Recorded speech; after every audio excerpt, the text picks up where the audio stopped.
pagi Bapak Ibu Saudara, sebelum kita memulai renungan pagi pada hari ini, mari kita bersama-sama satu dalam doa. Ya Tuhan Allah Bapa kami dalam surga, kami menyadari bagaimana Tuhan terus mengasihi kami dalam setiap kehidupan kami. Nafas hari baru yang Tuhan berikan kepada kami adalah anugerah yang seharusnya kami sungguh-sungguh syukuri dan kami manfaatkan dengan baik dalam hidup kami. Dan saat ini ya Tuhan, mengawali segala aktivitas kami, kembali kami datang ke hadapan Tuhan. Kembali kami mau merenungkan sebagian dari firman Tuhan. Biarlah renungan ini boleh semakin membuat kami dekat dengan Tuhan dan semakin membuat kami lebih baik lagi dalam kehidupan kami. Tuhan pakai hamba-Mu dalam segala kelemahannya, dalam keterbatasannya, sehingga apa yang sudah dipersiapkan dan akan disampaikannya sungguh berkenan di hadapan Tuhan. Temani kami ya Tuhan, sehingga sungguh-sungguh melalui firman Tuhan ini kami boleh semakin merasakan pimpinan dan tuntunan Allah Bapa, Anak, dan Roh Kudus. Dalam nama-Mu kami memohon. Amin. Pembacaan kali ini terambil dari Ibrani. Kita akan bersama-sama membaca dari Ibrani pasal 12 ayatnya yang ketiga sampai dengan yang ke-13. Ibrani pasal 12 ayatnya yang ketiga sampai dengan yang ke-13 berbunyi demikian.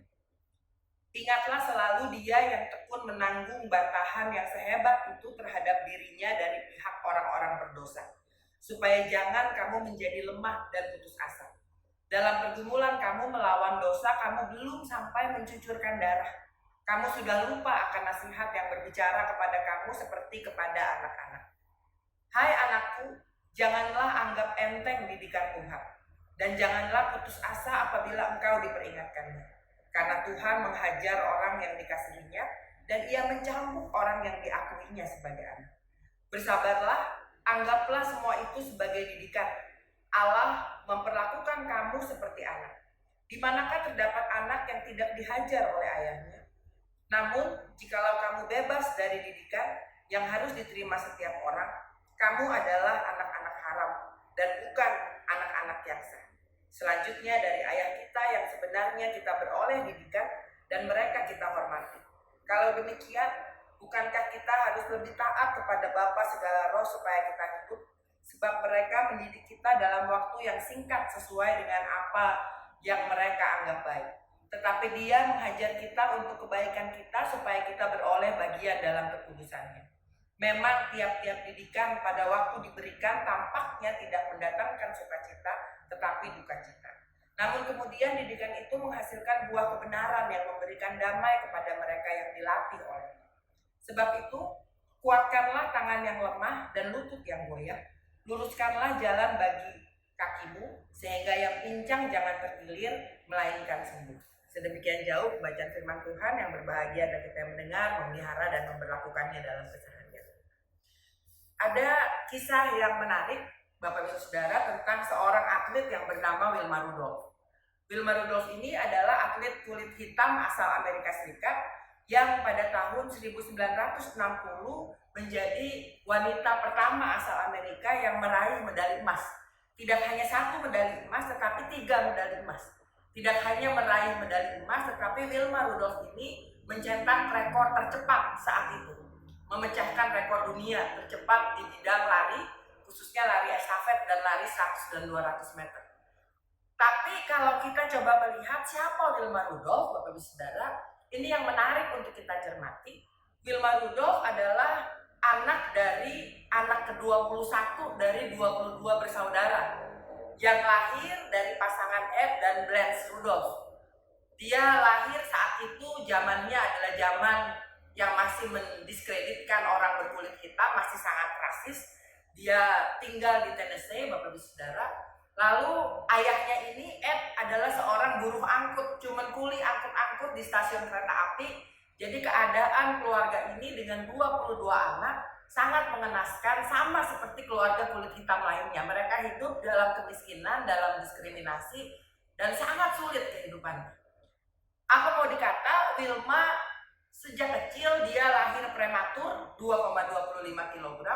Lalu dia juga mengalami kesulitan yang sangat. Dia kena scarlet fever, dia kena double pneumonia, dia mengalami berbagai macam penyakit dan tidak bisa diobati dengan baik karena mereka hanyalah orang kulit hitam dan sangat miskin.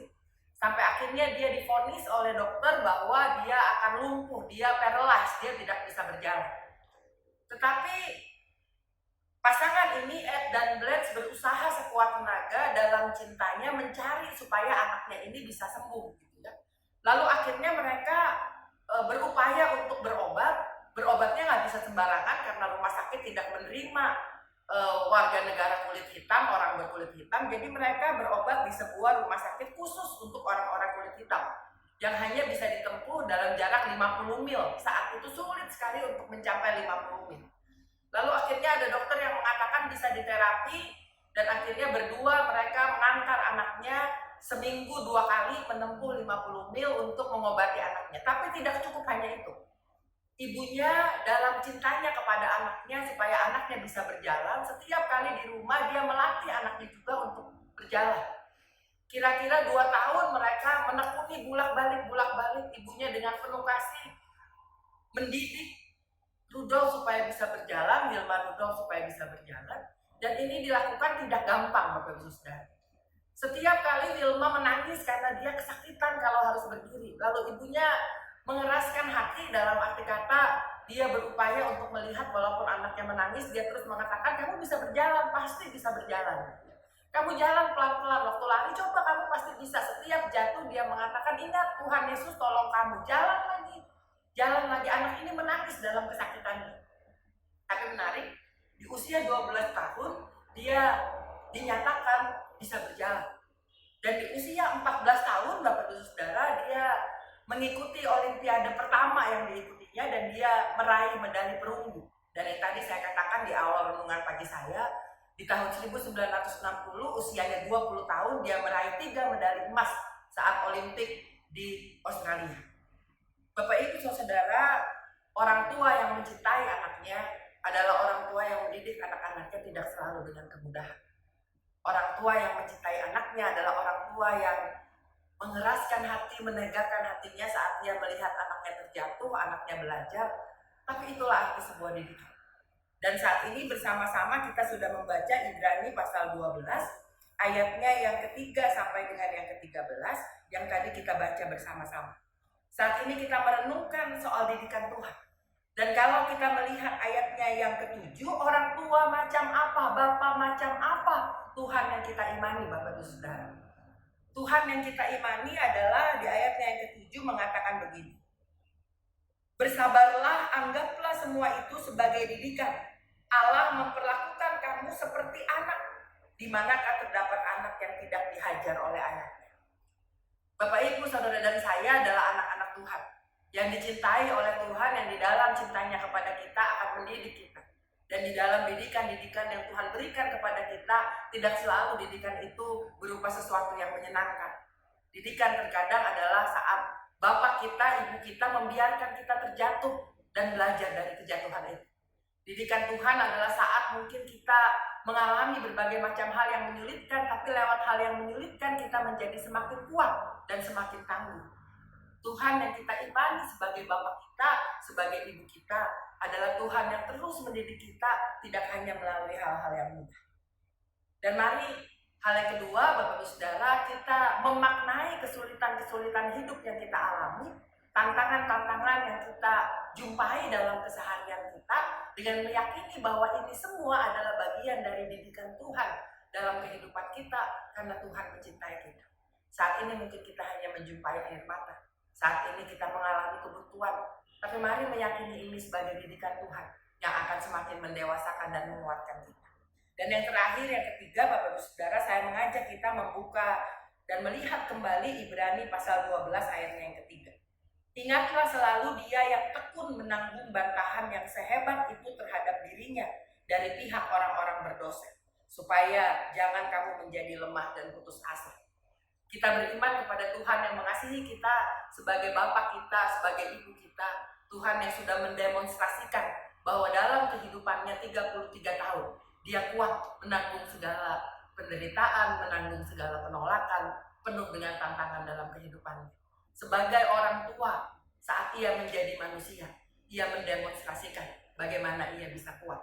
Didikan yang Tuhan berikan kepada kita, Tuhan demonstrasikan dalam kehidupan Yesus Kristus. Mari Bapak Ibu Saudara, kiranya itu sudah menjadi bukti kuat bahwa dalam kehidupan kita, apapun yang terjadi dalam hidup kita, kalau kita meyakini ini adalah bagian dari pemeliharaan Tuhan, apapun tantangan yang kita hadapi, apapun kesulitan yang saat ini harus kita jalani, kita bisa kuat di dalamnya. Dan hari tidak selamanya hujan, selalu akan ada pelangi. Kita tidak selalu terpuruk, selalu ada saatnya kita maju. Kita tidak selalu memahami, tapi suatu saat kita bisa melihat, oh ini bagian dari didikan Tuhan. Kiranya Tuhan memberikan kita kekuatan, kiranya Tuhan terus menolong kita. Mari Bapak Ibu Saudara, kita satu dalam doa. Ya Tuhan, kami sungguh bersyukur kalau hari ini kami boleh kembali diingatkan tentang bagaimana Tuhan begitu mengasihi kami. Bagaimana Tuhan sebagai orang tua boleh terus mendidik kami dalam berbagai macam hal yang kami lalui dalam kehidupan kami. Ya Tuhan, jika saat ini ada banyak kesulitan-kesulitan, ada banyak permasalahan yang membuat kami begitu gentar dan takut, membuat kami mempertanyakan kembali cinta Tuhan dalam hidup kami, biarlah renungan kali ini boleh kembali mengingatkan kami bahwa Tuhan dalam didikan yang mungkin membuat kami terkadang terpuruk dan tidak mampu, kami boleh terus mengingat kekuatan yang melimpah-limpah yang asalnya dari Tuhan.